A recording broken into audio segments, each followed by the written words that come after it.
Olá, André, boa tarde, tudo bem? Boa tarde, tudo bem? Que bom. André, sou a professora Suziane, trabalho com orientações, né? Nas correções, vim assistir sua apresentação. Vim assistir sua apresentação. Então, você tem de 10 a 15 minutos para se apresentar. Poderá ou não fazer uso de slides, tá? Para se nortear. Qualquer dúvida, estou à disposição. E desde já desejo uma ótima apresentação, André. Obrigado.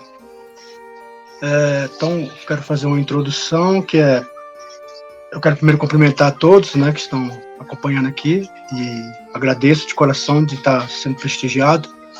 Meu nome é André Batista, meu RU é 180-4372, a minha orientadora é a Sinara Alves Vieira Muniz, o polo é Uninter Águas Claras, o tema é a teologia da prosperidade em tempos de pandemia.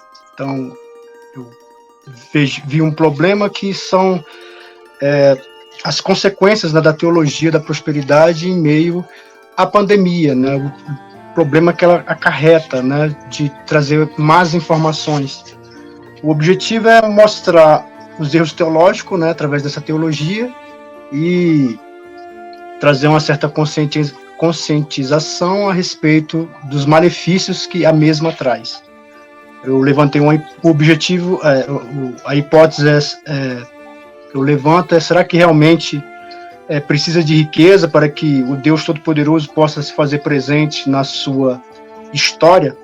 A metodologia que eu vou utilizar é a pesquisa biográfica, onde foi analisado 10 artigos atuais que tratam do tema, né?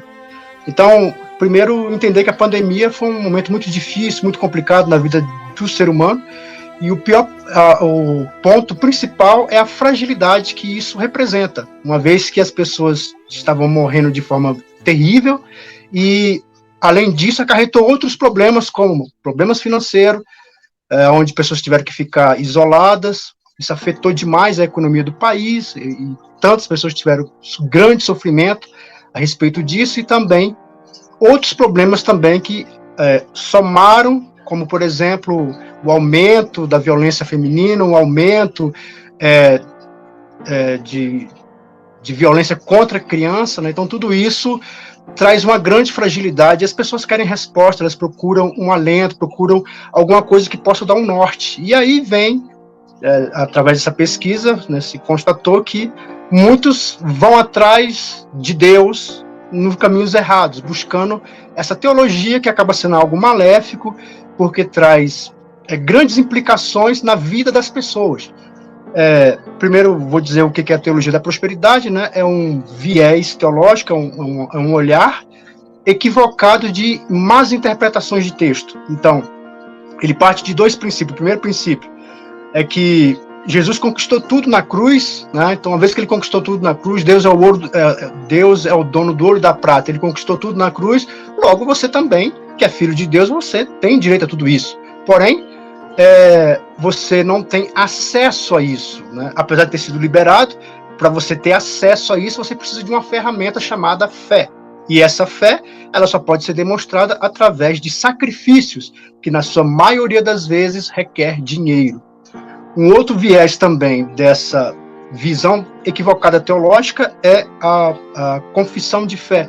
Ou seja, as suas palavras têm poder. Na visão que eles apresentam, toda pessoa ela pode falar, ela pode determinar, ela pode decretar, e Deus vai atender. Uma vez que você faz o sacrifício, você pode decretar, porque Deus está na obrigação de atender o seu pedido, que é claro que isso não é real, é uma má interpretação. Um dos textos que ele costuma utilizar para trazer essa má interpretação é no livro de Marcos, capítulo 11, versículo 22 e 24, que diz: "Tende fé em Deus, porque em verdade vos afirmo que a quem disser a este monte, ergue-te e lança-te no mar, e não duvidar em seu coração, mas crer que se fará o que se diz, assim se fará com ele.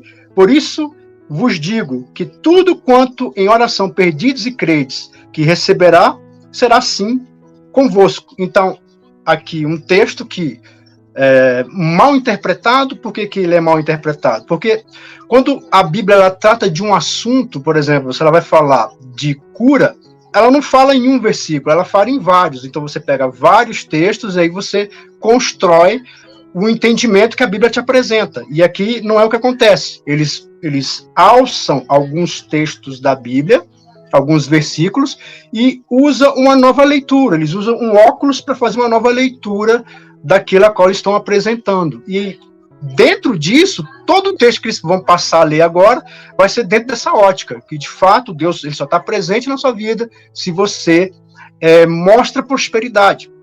E de fato Deus ele é um Deus amoroso, um Deus bondoso, um Deus misericordioso, um Deus que de fato que se mostra solícito e se mostra abençoador para todos aqueles que são generosos e todos aqueles que fazem a sua vontade. Porém, e existe texto para isso, no Salmo 25, no versículo 12 ao 13, fala da prosperidade, mas quando você lê, você entende que essa prosperidade, ela é mais do que dinheiro. É claro que envolve dinheiro, mas é bem mais do que isso. É um estado de espírito. Tem mais a ver com a sua condição espiritual. No livro de Salmo, capítulo 37, versículo 25, Deus chega a dizer que fui moço, agora sou velho, mas nunca vi um justo desamparado ser e nem a sua descendência mendigar o pão, mostrando claramente aqui que Deus, de fato, se compadece do justo e ajuda o justo. No livro de Filipenses, capítulo 4, do versículo 11 ao versículo 13, diz algo bem interessante, que fala assim, que é um dos textos que eles usam muito, né? Como eu falei, tirando do seu contexto, que é no versículo 13, que diz, posso todas as coisas em Cristo que me fortalece. Porém, esquece de ler o versículo 11 e o versículo 12, que diz, não digo isso como por necessidade, porque já aprendi a contentar-me com o que tenho, sei estar abatido, sei também ter abundância.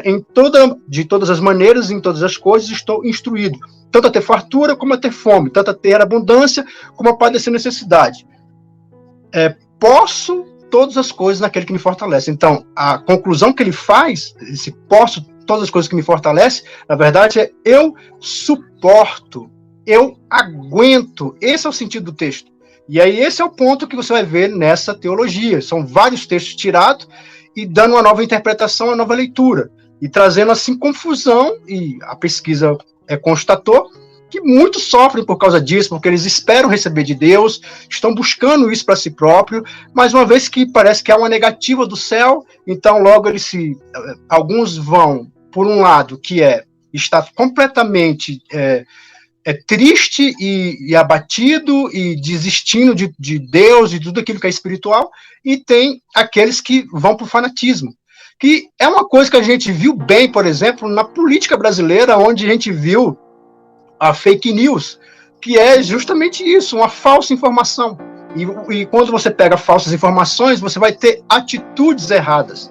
E é o que a gente infelizmente constata, é o que a pesquisa constatou diante dessas pessoas que tão fragilizadamente se encontraram e beberam dessa fonte, dessas águas, né, que ao meu ver são águas turvas. E eu quero falar sobre o resultado, né? O resultado dessa pesquisa, então, o resultado é que, de fato, essa teologia ela acaba sendo maléfica, porque ela não traz vitória, não traz bênção para aqueles que estão necessitados. Porém, traz para algumas pessoas. O que eu quero dizer é que, uma vez que é uma teoria em que ela é muito boa para quem está expondo ela, porque você está falando de um sonho, de uma fé, então você está se tratando de um sonho, você está vendendo isso e vendendo muito caro, porque uma vez que você tem que demonstrar sua fé, tem que demonstrar, através do seu dinheiro, você tem que demonstrar tudo aquilo que você acredita, e se você, por acaso, não dá certo, você não alcançou, ele vai culpar você. É pela sua falta de fé. Então temos aqui um produto que é uma maravilha. E, de fato, ele não ajuda as pessoas, mas ajuda os líderes. Os líderes a gente vê se ficando rico, tendo cada vez mais prosperidade. E eu quero dar a minha conclusão. Quero concluir dizendo que a riqueza, de fato, é uma bênção de Deus. Deus, de fato, abençoa. Eu vou só basear aqui no livro de Mateus, capítulo 6. Mateus, capítulo 6, a partir do versículo 25 e 35, que diz assim: Por isso vos digo que não andeis ansiosos quanto à vossa vida, pelo que haveis de comer ou pelo que haveis de beber, nem quanto ao vosso corpo, pelo que haveis de vestir. Não é a vida mais do que o mantimento e o corpo mais do que o vestuário? Olha para as aves do céu, que nem semeiam, nem cegam, nem ajuntam em celeiros, e o vosso Pai Celestial alimenta. Não tem de vós mais valor do que elas? E no finalzinho aqui diz: não andeis, pois, inquietos, dizendo o que comeremos, o que beberemos, o que nos vestiremos, porque todas essas coisas os gentios procuram. De certo, vosso Pai Celeste bem sabe que necessita de todas essas coisas. Mas buscai, em primeiro lugar, o reino de Deus e a sua justiça. Então, esse aqui é o ponto. O ponto é buscar o reino de Deus e a justiça dele. E as demais coisas vos será acrescentado. Então, roupa, comida, tudo isso é um acréscimo, ou seja, de fato Deus abençoa, Deus usa a riqueza para abençoar realmente o povo, só que é a menor das riquezas. A maior riqueza é conhecer a Deus, é entender a sua palavra, entender a sua vontade, que é o que você vai ver na vida de Jó, onde Deus não poupou o seu servo, e o próprio texto deixa claro que Jó era um homem segundo o coração de Deus. E uma vez que você busca o reino de Deus e a justiça, você aprende a amar, a conhecer e a entender o porquê da pandemia, a entender o porquê das dificuldades. Porque eu encerro dizendo que a riqueza, Deus usa a riqueza para abençoar o homem, mas Deus também usa a riqueza para punir o homem. Como, por exemplo, quando ele fala sobre o jovem rico, né? Deus também usa a pobreza para punir as pessoas, realmente para botar ela em aperto, mas também Deus usa a pobreza para abençoar as pessoas. Então, uma vez que você tem um entendimento correto da palavra de Deus, você se torna feliz e alegre e contente com o que você tem, como diz lá no livro de Romanos, capítulo 6, que vai falar Paulo justamente vai tratar sobre isso, que ele sabe viver contente em toda e qualquer situação, se não é uma situação boa ou uma situação ruim. Claro que todas as pessoas que passam por dificuldade, nós citamos aqui, que foi o objetivo da pesquisa, a pandemia, mas a gente pode colocar toda a fragilidade humana aqui. Então, você passa por certas fragilidades, você pode buscar esse Deus de amor, você pode clamar, você pode pedir, porque ele é misericordioso. Porém, se ele não der, ele tem os motivos deles, e a Bíblia vai mostrar para você que você tem que aprender isso. E eu concluo dizendo que, de fato, essa é a maior importância da teologia, é de fato trazer luz a esse tanto de mentira, tanto erro religioso que confunde as pessoas e leva elas a ficarem magoadas com Deus. É um caminho errado, porque de fato a palavra de Deus, ela nos alimenta, ela nos acalenta, ela nos mostra uma nova direção. Que tema maravilhoso, André. E quando você escolheu essa temática, o que você pretendia alcançar? Qual era o seu maior objetivo? É porque também eu estava vivendo a pandemia e eu estava vendo essas dificuldades e as pessoas vinham me procurar e eu tentava falar uma palavra, até na minha própria família. Então, meu objetivo mesmo era entender o porquê que Deus permite tal coisa, mas eu me deparei com algo mais importante, que é a visão errada que as pessoas têm do próprio Deus. Uma vez que você tem uma visão errada, você age de forma errada e isso molda toda a tua história, talvez molda até o teu futuro, porque você passa a ter atitudes extremamente erradas. Então, isso é o que me levou a querer falar sobre esse tema. André, e na sua visão, por que Deus permite assim as dificuldades de uma situação assim, né, que a pessoa não vê saída? Eu entendo. A resposta é simples.